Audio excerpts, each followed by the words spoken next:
I will show you the best camera settings for shooting weddings. Now, obviously, some of the things that I'm going to set up here, they're subjective to the type of camera that I'm using, which in this case, I'm rocking the Canon R5. As the technology on the cameras started to change, I was starting to be first a little bit hesitant about either changing to mirrorless from DSLR. The main reason being is because I always felt like the colors on the mirrorless, they were quite different compared to all of the other ones that I'm used to seeing on DSLR. I particularly enjoyed the most the color science for the Canon 6D. And yeah, that's the Mark I. I know that might have been a little bit different, especially because of the fact that the 5D Mark III was also released at the same time. And to me specifically, it was the very first camera that I could actually do both photography and cinematography with it. But after a lot of tweaking and a lot of digging, I finally got the perfect colors for my mirrorless camera. So let's not waste any more time and let's get straight to it. The first thing that we're going to do is to change the image quality. Obviously, for first, I love shooting in RAW. And I like to stay in with 45 megapixels. And I'll explain to you why in a little bit. When you first get the camera, initially it comes on the picture style standard. That is the preset setting that it'll have on it. And reason being is because the picture as it comes out straight out of the camera, it looks pretty decent amount of contrast, a pretty decent amount of saturation on everything else that you can think of. Because of the fact that I love having the flexibility of editing my images and having more flexibility to kind of change it as much as I would like to, I change it from standard picture style to neutral. So what I'm going to do, I'm going to press on info to have the further options on the picture style because we're going to be doing a little bit of adjustments on that too. And I decrease the contrast. I also decrease the saturation and also the sharpness. It pretty much goes disabled because I don't want to add extra sharpness that is not natural to the photo taken.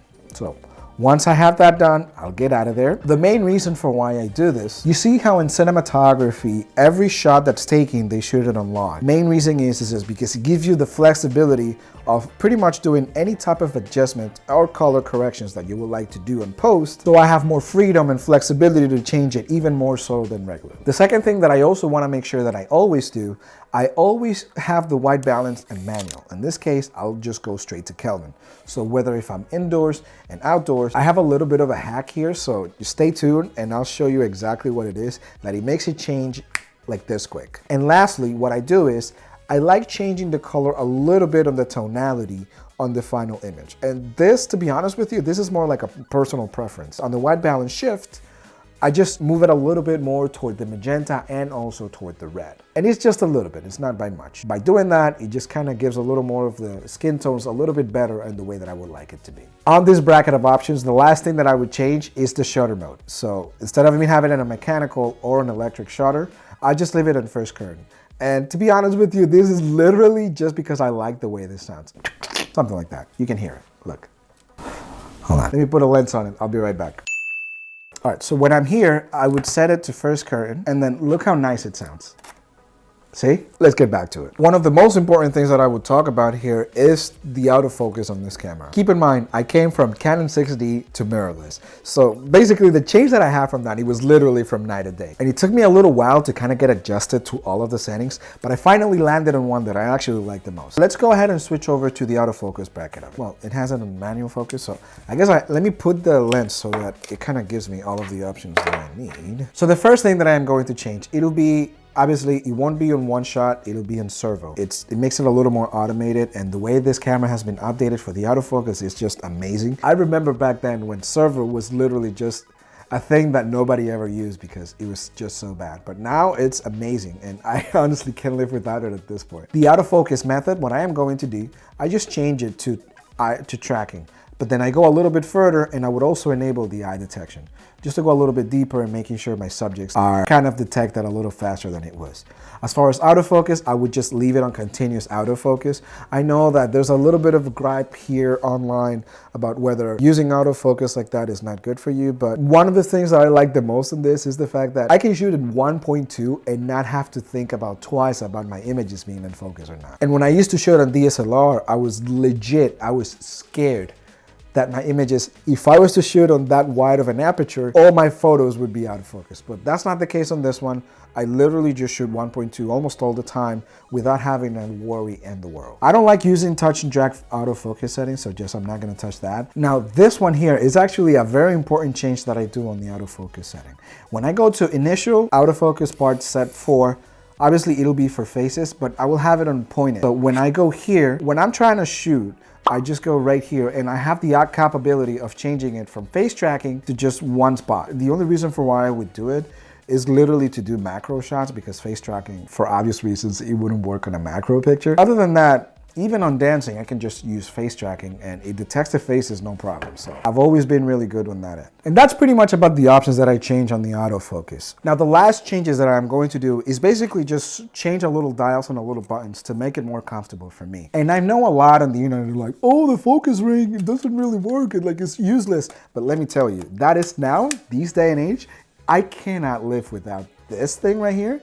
Literally, it is a game changer for me. Let me walk you through exactly what I use it for over here. On the menu options, we're gonna go and just change it. I am going to go right about here when it says customize style. What I am going to do, I will just go straight to the focus ring, which is right here. And as you can see, I changed my Kelvin with this focus ring. So notice now how my white balance changes by me just turning the dial. So it makes it so easy. It's so much faster to change color temperature within a shoot, especially for me that I'm a big proponent on just not using auto white balance. I always feel like white balance, it's either too cold or way, way, way too warm. It's never something in the middle. At least for me personally, it's never like on the perfect sweet spot. So because of that reason, I'd rather just change it myself and just get it over with. Another very important point that I do, I just customize one quick button. And it's this one right here. Basically what it does is, because of the fact that I mainly shoot on prime lenses, I just would change the option to basically use crop sensor and full frame format. Even like, it's like a little cheating zoom. So let's assume that this is my 50mm lens, which it's not because I'm using it right now on this camera, but let's not talk about that, all right? Obviously 50mm is not necessarily a telephoto, but if I wanna get in a little bit closer and I wanna punch in and just capture that moment like super, super fast, literally what I would do is just press this button and change for crop sensor settings. And look how awesome it changes. It goes from like 50 to, what is it, 76, 75mm? You do the math and you let me know in the comments below. If you want, you can shoot like a square or 4:3 or 16:9, which is basically, it's like the TV resolution in case you want to do that. And the cool thing about this is, because of the fact that my camera is a 45 megapixel, I'm not really concerned on being in a crop sensor. I know that it cuts the image in half, but even then it's like what, 23 megapixels? And the fact that I shoot in RAW, the clients can print as big of a picture as they would want and it'll look perfect. So this is like try to test it, so just bear with me and let me know. But it's basically cheating having a zoom lens while at the same time having a prime lens. So I'm good for that. So once I'm shooting, what I am going to do is, if I want to change from face tracking to just having a single shot, I would do this. One other setting that I actually forgot to tell you that I changed, it would be on the metering mode. I use it on spot metering all the time. And reason being is, I just kind of like the old school of focusing. A lot of times you're gonna see me that when I'm trying to focus, I just try to do this. And once I know I'm in focus, I would reframe to make sure that then I get the angle or the framing on the image is exactly as I want it. And it's pretty much it. Now, let me show you how I shoot with this manual camera, which it doesn't work actually. I wish it does. So let me know what you think about this. What are the settings that you use on your camera in particular? Even on Sony or Nikon or Fuji. I appreciate you watching this video. If you did, subscribe. But this is not all, because I have this video right here that kind of talks a lot about the uses of the lenses that I do. So if you want to watch that, just click at this video that's about to pop up now.